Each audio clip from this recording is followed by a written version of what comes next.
Mr. Ryan is recognized for 5 minutes. Thank you, Mr. Chair. Good morning. Thank you all for being here and for your insights.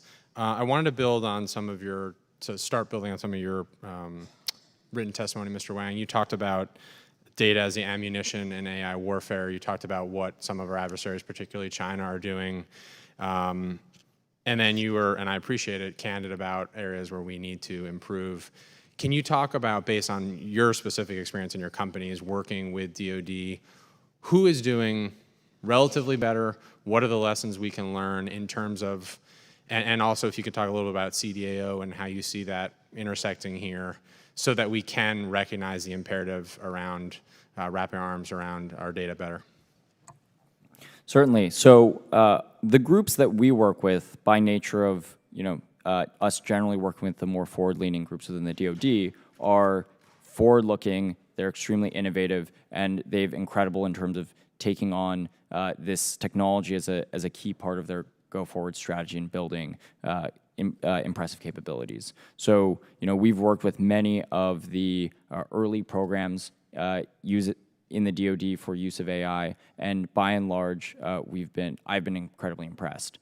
That being said, I think now is an opportunity for us to build on those successes and really take this moment in the technology and speed up our deployment. It's incredibly important that we build on our past successes, that we're able to more scalably deploy this technology across the entire DoD, rather than being limited to a few innovative cells within the DoD. As I mentioned a bit ago, the DIU and the CDAO have been some of these areas, some of the groups within the DoD that have been able to have fast procurement cycles and generally innovate when it comes to use of artificial intelligence, but that needs to happen across the entire Department of Defense.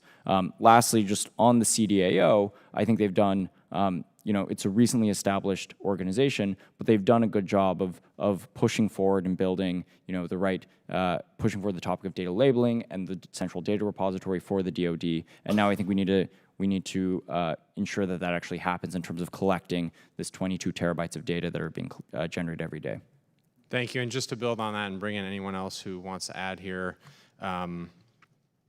is it even possible to do that from the top down? I mean, I understand the importance of setting the right tone and direction, but if we think that creating a new office it's necessary, but I would argue not sufficient to really, if we're serious about wrapping our arms around this, it should be emphasized and trained and reinforced at much more broadly. Do you agree with that? Any ideas from anybody on how to do that, particularly looking at how others, adversaries or allies, are doing it?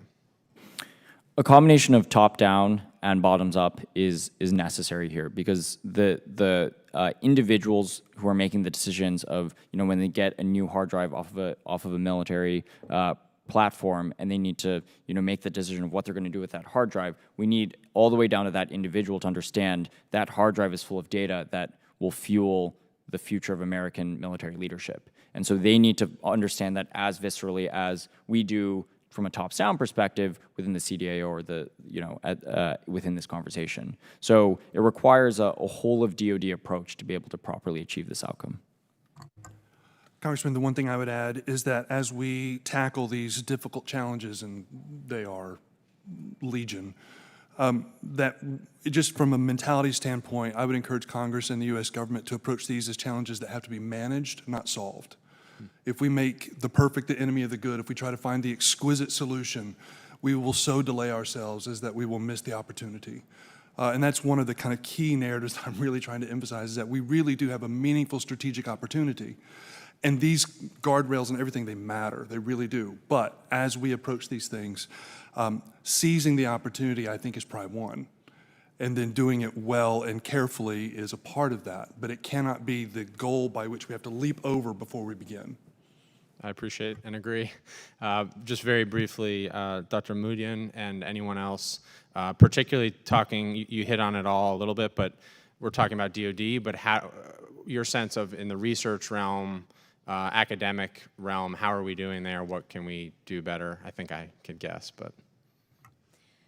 So we can definitely, when we are investing in the research side of it, it opens the door for us on the innovation side to also invest in research on the safety aspect of it, on these guardrails that was mentioned. So we need to, when we are investing in the research, we need to consider both in parallel in order to make sure that we are always ahead of it.